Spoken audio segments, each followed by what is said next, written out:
Hello viewers, আসসালামু আলাইকুম। আপনারা কেমন আছেন? আশা করি ভালোই আছেন। 1 মিনিট ট্রিক্স চ্যানেলে আপনাকে স্বাগতম। আজকের পর্বে থাকছে এইচ লুকআপ ফাংশন। আসুন কথা না বাড়িয়ে চলে যাচ্ছি স্ক্রিনে। এই ভিডিও দেখে আপনারা যদি উপকৃত হন, আপনারা অবশ্যই আমার চ্যানেলটি সাবস্ক্রাইব করবেন। এর পাশাপাশি বেল আইকনে ক্লিক করে রাখুন, যাতে পরবর্তী ভিডিওর নোটিফিকেশন সবার আগে আপনার কাছে পৌঁছে যায়।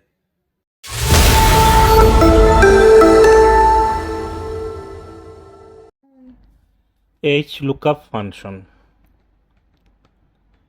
আমরা এইচ লুকআপ ফাংশনের ব্যবহার এখন দেখব।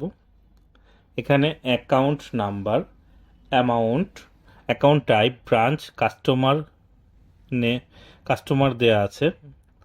তো অ্যাকাউন্ট নাম্বার আপনারা দেখলেন। এই অ্যাকাউন্ট নাম্বারের উপর বেস করে আমরা এইচ লুকআপ ফাংশনের ব্যবহার দেখে নেব। আমরা শুরুতে ডাটা ট্যাব থেকে ডাটা ভ্যালিডেশনে গিয়ে অ্যালো অপশনে লিস্ট সিলেক্ট করে এখানে অ্যাকাউন্ট নাম্বারগুলো সিলেক্ট করে নেব। এখন আমরা এখান থেকে অ্যাকাউন্ট নাম্বার সিলেক্ট করলেই যাতে আমাদের এইচ লুকআপ ফাংশনটি ডাইনামিক্যালি কাজ করে সেটা আমরা দেখব। তো আমরা অ্যাকাউন্ট নাম্বার অনুযায়ী এই অ্যাকাউন্টে অ্যামাউন্ট কত টাকা ডিপোজিট আছে সেটা দেখব। আমরা এখানে এইচ লুকআপ এই ফাংশনটি অ্যাক্টিভেট করব। এটা ভিলুকআপের মতোই কাজ। লুকআপ ভ্যালু সিলেক্ট করতে হবে। আমরা অ্যাকাউন্ট নাম্বারটি সিলেক্ট করে কমা বাটনে প্রেস করব। টেবিল অ্যারে হিসাবে সম্পূর্ণ ডাটাবেসটি সিলেক্ট করে নেব।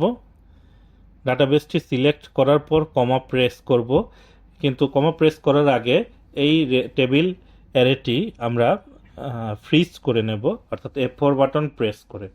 তারপর কমা প্রেস করে রো ইন্ডেক্স নাম্বার, আমরা ভিলুকআপে কলাম ইন্ডেক্স নাম্বার ব্যবহার করি, এখানে রো ইন্ডেক্স নাম্বার। তো রো ইন্ডেক্স নাম্বারটা কি আমরা দেখুন, এখানে রো নাম্বার এভাবে সিরিয়ালে দেয়া থাকবে 1 থেকে 5, এখানে 5টি রো আছে। আমরা এখন ফাংশনটি অ্যাক্টিভেট করে নেব। তো ফাংশনটি অ্যাক্টিভেট করে আমরা রো ইন্ডেক্স নাম্বার এখানে 2 সিলেক্ট করে কমা প্রেস করব, তারপর 0 দিয়ে এন্টার বাটনে প্রেস করব। দেখুন 7000, এখানে 76,407-এ আমার অ্যামাউন্ট জমা আছে 1,08,955। এটা এখন অ্যাকাউন্ট টাইপ। আমি যদি এটা ডান পাশে টেনে নেই ফাংশনটা, আমার কিন্তু ফাংশনটি ডাইনামিক্যালি কাজ করছে না, এটা ম্যানুয়ালি, এবং এখানে লুকআপ ভ্যালুটিও মুভ হয়ে গিয়েছে, শুধু রেঞ্জটা, টেবিল অ্যারের রেঞ্জটা দেয়া আছে। তো আমরা এখানে B3 যেটা, এটাকেও F4 বাটন প্রেস করে ফ্রিজ করে দেব। তারপরেও যদি আমরা টেনে দেই, এটা কিন্তু সেম রেজাল্ট দেখাচ্ছে, কারণ রো ইন্ডেক্স নাম্বারটা আমাদের ডাইনামিক্যালি কাজ করছে না। তো এটা যদি আমরা ম্যানুয়ালি করি এভাবে, রো ইন্ডেক্স নাম্বার 3, তো ম্যানুয়ালি করলে আমাদের যখন ডাটাবেস বড় থাকবে সেটা সময় সাপেক্ষ ব্যাপার হবে। তো আমরা এক্ষেত্রে কলামস ফাংশনটি অ্যাক্টিভেট করে আমরা বি নাম্বার কলামটি 2বার সিলেক্ট করে প্রথম B4 এটাকে ফ্রিজ করে দেব, F4 বাটন প্রেস করে, তারপর এন্টার দেব, তারপর ডান পাশে টেনে দেব। এখানে কলাম নাম্বারটা দেখাচ্ছে। তো আমরা রো ইন্ডেক্স নাম্বারের অংশে আমরা কলাম নাম্বারটা যেখানে আমরা 1 2 3 দেওয়া আছে কলাম আকারে, সেটা আমরা সিলেক্ট করে 2, অর্থাৎ 2 দ্বিতীয় অ্যামাউন্ট হচ্ছে 2। তারপর আমরা এভাবে যদি টেনে দেই ফাংশনটি, দেখুন আমার এখানে 7 নম্বর অ্যাকাউন্টে আমাদের existing customer, branch Rampura, saving account 1,09,000 টাকা ডিপোজিট আছে। আমরা এটা সহজেই খুঁজে বের করতে পারি।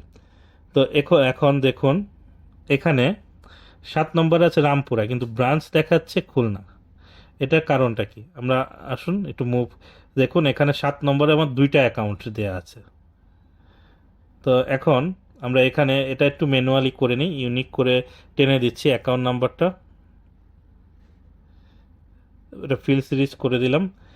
এখন দেখবেন আমরা যদি 7 নম্বর অ্যাকাউন্টটি সিলেক্ট করি, এখানে ব্রাঞ্চ দেখাবে রামপুরা, অর্থাৎ ভিলুকআপে এই কন্ডিশন তো আপনারা সবাই জানেন, যদি একাধিক লুকআপ ভ্যালু যদি সেম থাকে তাহলে এইচ লুকআপেও প্রথম রেজাল্টই দেখায়। তো সেম ওয়েতে এখন আমরা ডাটাবেস চেঞ্জ করলে, অর্থাৎ আমরা অ্যাকাউন্ট নাম্বার পরিবর্তন করার সাথে সাথে অ্যামাউন্ট, অ্যাকাউন্ট টাইপ, ব্রাঞ্চ এবং কাস্টমার টাইপ, এক্সিস্টিং অথবা নিউ কাস্টমার, সেটা আমরা সহজেই খুঁজে বের করতে পারবো। এইভাবে আপনারা এই লুকআপটি ব্যবহার করবেন।